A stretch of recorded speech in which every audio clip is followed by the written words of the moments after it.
Hey everyone, Jon Clay, VP of Threat Intelligence here at Trend Micro, and welcome back to our Trend Talks BizSec. This is episode 27. I've been on a bit of a hiatus because my former co-host, Ed Cabrera, actually left Trend Micro back in December, and we've been working around trying to find some new co-hosts, and I am very happy to welcome Greg Young, who's VP of Cybersecurity here at Trend Micro. Hey, Greg, why don't you introduce yourself a little bit to the audience in terms of who you are, what you do, what you've been doing over the years, and then we'll get into our topic. I'm Ed Cabrera's stunt double. I'll be playing him today. So, yeah, hey, thanks, John, for having me, number one. Greg Young, VP Cybersecurity. My background, been 35 years in cybersecurity. Started out in the military, then consulting, CISO for the Federal Department of Communications, 14 years at Gartner, and now about 5 years at Trent. Man, that's a long storied career. I've had 28 at Trend Micro, so I'm not as diverse as you are. So the good news for the audience is you'll bring a really good wealth of information to our talks. And, the purpose of this show, just to give the audience an update, is really to talk about the cybersecurity industry. It's called BizSec, so business security. And we're going to be talking about lots of different topics where, if there's a new incident going on, we'll probably do a quick one out there. It's a bi-weekly show. So every 2 weeks, we'll publish a new show, and it's usually on a different topic. We may have guest speakers like we've had in the past, but that's kind of the format, is really to give you, the audience, kind of a look by a couple of guys who've been in the industry for quite a long time, and give you some insights, our insights into what we're seeing out there today and in the future. So today, though, I think the topics it's going to be an interesting topic today, Greg. You talked to and have been a CISO for quite a long time, and many times you talked to the CISOs out there. And we wanted to kind of give an update on what's the role of the CISO these days, and how has that changed from the past, and maybe what's it going to look like in the future. So I'll let you start off, and I'll probably come in with some comments. Yeah, cool. It's a really interesting topic because this soap opera that is, cybersecurity, has radically changed over the years. And this role of being the head of security for an organization, it's gone in so many directions. And a lot of people talk about it, but until for people who do the job right now that are watching, that they often get it wrong. But it's really migrated. So I think one of the great changes, number one, has been, from kind of, embedded with the SOC, the Security Operations Center, and now it's kind of outside of there. Right. And it's halfway between this management, you're not at a board position, you're not you are a C position, but you're kind of between these two. And you have to speak two different languages now. One is that technical language, speaking to the SOC, speaking to the technical community that you support, the business community. And this third language of having to speak to management and translating things. And all that while trying not to get blindsided and having to make some decisions that not holding up the business. So you can't be Dr. No today. So that sounds kind of obvious, but the reality is that this has really changed the behavior of what this role entails. So had a great friend up on stage the other day from a hotel chain, and interviewing him, and just the importance for him was scorecards. But he had two different scorecards. One, he would communicate down to the kind of the elements, and then a different scorecard he would translate to management. Same information behind it, but two very different messages for two different communities. Yeah, obviously this is a new role, to be honest, right? We've had CEOs and CFOs for years and years, but CISO is kind of a new role that's actually popped up over, what do you think, last 20, 25 years, probably? Oh, I think what it used to be and what it is today are very different. I think this is really the last 5 years, this is a net new role that even, for example, yes, the role of a CFO has changed radically as well, of course. But, I think it's been that kind of significant evolution, and what, that job used to entail, and today radically different. And just the skill set, these SEC regulations that have come up recently, that's changed the job now. So you're much more embedded with, having to speak to the CFO and have a channel there where you may not have had that before. Yeah, you had kind of a casual channel, but not that red telephone for emergencies. Yeah, and I think that's an area that, we could do a whole nother show about about rules and regulations that affect the CISO and the business, but that's a big one because I mean, today we were just saying. I think Meta's on Congress on the Hill talking about stuff that is affecting his organization, and he has to go in there. But the CISO also, the thing that's been interesting to see just over the last few years, Greg, is this idea with the breaches that have occurred. And, we've seen CISOs being kind of thrown under the bus in some cases. Sometimes they are, but, ransomware attacks happening. And it's almost like, are they the fall guy for the business when cyber goes bad? I don't know. What are your thoughts on that? Yeah, 100%. You don't want to be that whipping boy. Average lifespan of a CISO is about 18 months in a job. Now, that's on average. There's many very successful ones. Coincidentally, the CIO is about the same. So those roles, who's going to be the fall guy almost. But now with the possibility of wearing that orange jumpsuit, it's much different that way. I think CISOs have to be much further ahead of the business. Before you should be very reactive. Oh, there's a new app coming out. We should do something about that. But now you have to go almost 2 steps ahead saying, yes, there's going to be a new app, but also here's where the business is headed. They're looking at this kind of partnership with this service provider. I've got to start getting invested in that now. Yeah, and I mean, like you said, they have to have that technical hat on. And as we know, technology has been moving at such a fast pace, and it's only going to get faster over the years with Moore's Law happening regularly in technology. And so if you're not keeping up with the latest technology and your company doesn't keep up with the latest technology, you kind of get thrown behind. And so it's a really difficult thing to walk along, that path that they got to walk along. It's tough. And I mean, we talk about the throwing them under the bus. I mean, even cyber insurance that has changed quite a bit over the years. We're starting to see these CISOs actually have to put out personal cyber insurance, right? Yeah, personal liability insurance is now part of the game, much like if you're, on a board somewhere, that. So that's now something that's commonly being discussed. Yeah, it's a really different role. That sort of hands-on the technology, that closeness to it, still have to have that. It's much, I keep using this analogy of like the head of surgery for a hospital. You have to be part of the business, because healthcare is business nowadays, but also you have to know the community. So it's a really tough job, but, compensation is generally high, the prestige is high, and the challenge is big. So, it's there. It's just the personal liability is that tricky bit now. Yeah. Yeah.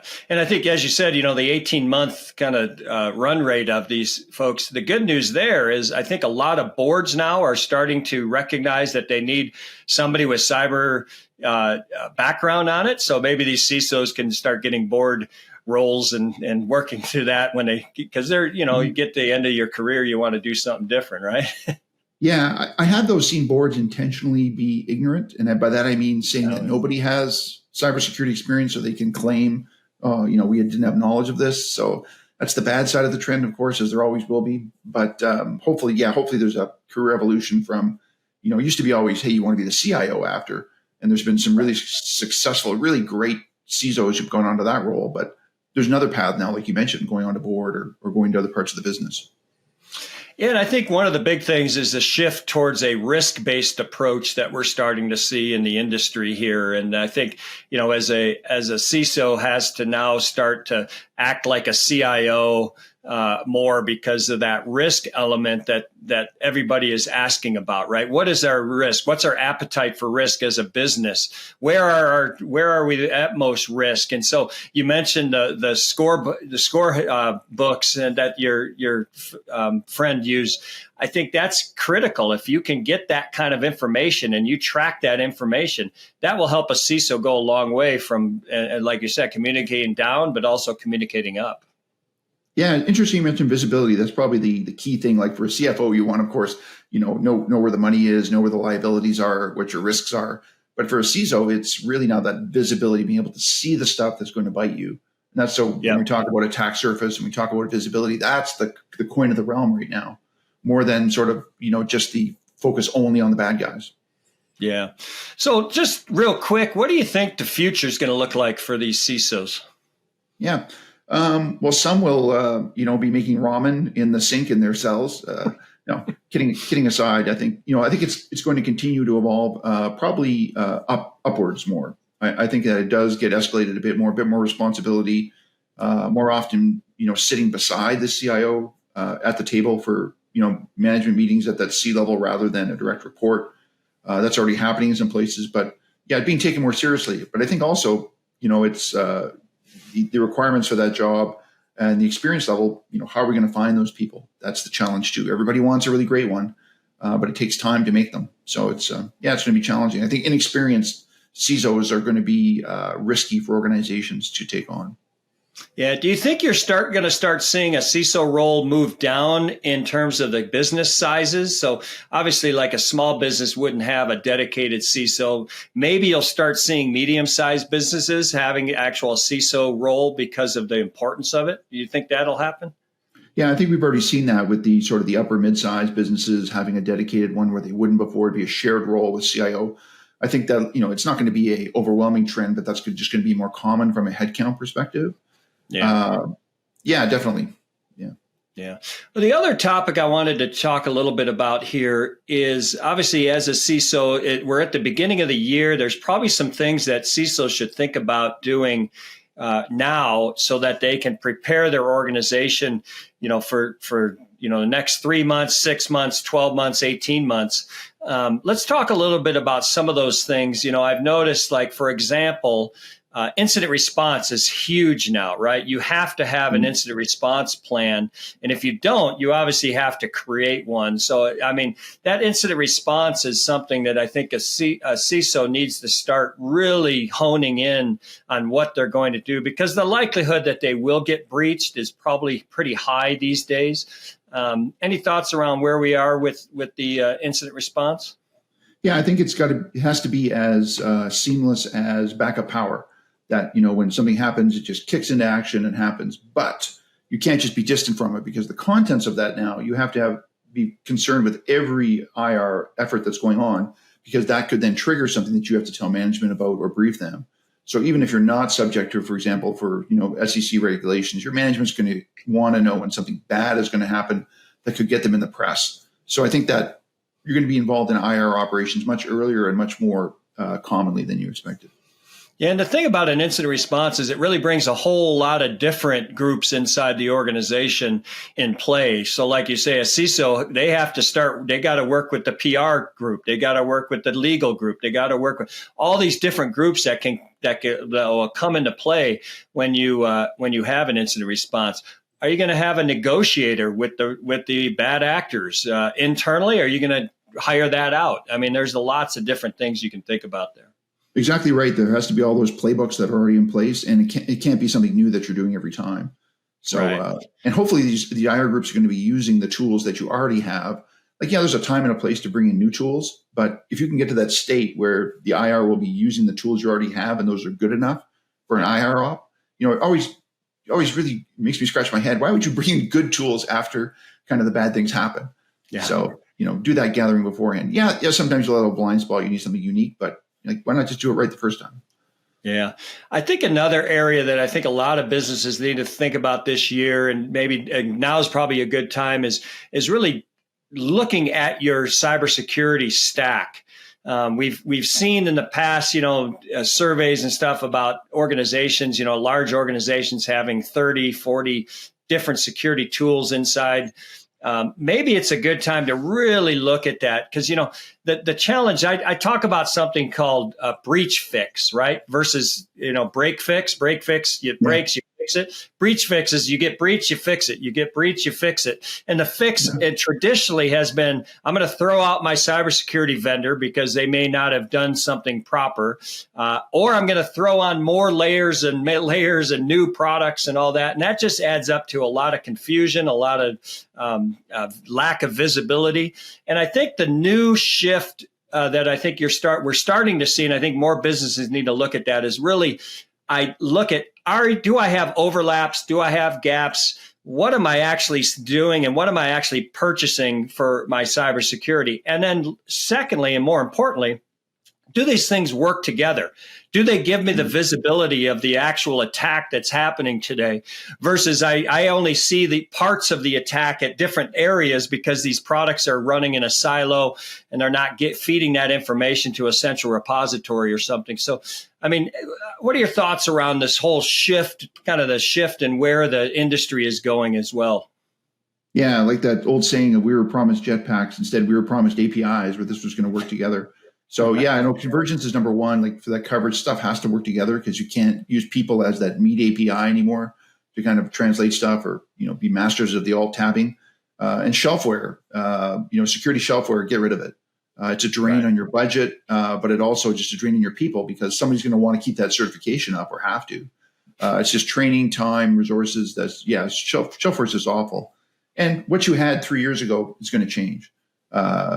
It's going to change very, very definitely. So, I mean, we've seen that in our own product line. I mean, I've been at Trend 28 years and it's nothing like it used to be. I mean, now we're doing attack surface risk management. We're doing XDR. We're delivering actual risk scores now to these CISOs so they can actually get a report that shows their risk level and they can compare that to their peers in the industry. They can look at peers in the same geolocation, all that kind of stuff, the size of businesses, all those can be now had by these CISOs, which, is going to help them have that conversation both downward when I see risks at devices level, at account level, all of those, and I can deal with fixing those gaps, minimizing the risk of those areas that were deemed critical. I don't have to deal with everything now. It's not fight the fire on everything because now you have a risk score for every area of your business.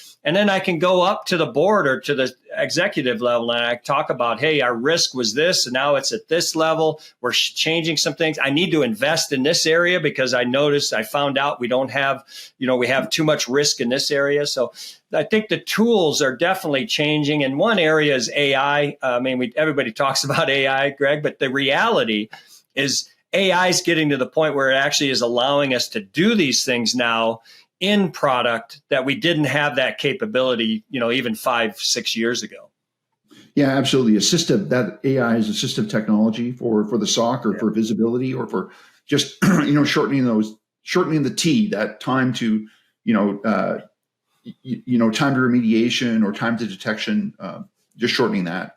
Yeah, like we used to rely on ITSM tools, IT service management tools to give us our inventory. And now, that visibility, we can't trust IT to tell us what they have because, bring your own everything is the case now. So visibility, risk, and attack surface management, those have to be foundations. Those aren't features. And those can't be siloed products. That's got to be just a foundational part of what we do every day. Yeah, so I think it's a great time of the year to really look at your people process technology. And technology is a key area. So, that's certainly something that CISOs can do. So, Greg, I think we've had a good discussion today. We try to keep these sessions anywhere from 15 to 20 minutes so people can digest them a little bit easier. But really good insights today. And I look forward to our next episode, which will be episode 28. We'll have a new topic for y'all. Greg, any last parting words to our audience? No, this is, the change in the job and understanding the business. Like that doesn't come in your CISO training. So that's key. And had this great CISO where I interviewed, and she said, I'm afraid to ask my board for money because they're going to give it to me every time, but they're always going to expect more. So for her, it was, just taking the budget you have now and doing better with it. So that getting rid of shelfware, getting stuff work together, making the platform play. For her, that was the key to her success. And she been in that job a lot more than 18 months. So. Yeah, good to hear. Good to hear. Hey, listen, everybody, thanks for joining us on episode 27 of Trend Talks BizSec. Greg and I'll be back in 2 weeks to talk about another topic, but certainly feel free to add a comment and a like if you enjoyed this. And a comment could be on what topics you'd like us to pick up in this year. So looking forward to it. Greg, have a great day, and we'll talk to you all soon. Hey, John, fantastic stuff. Great talking to you.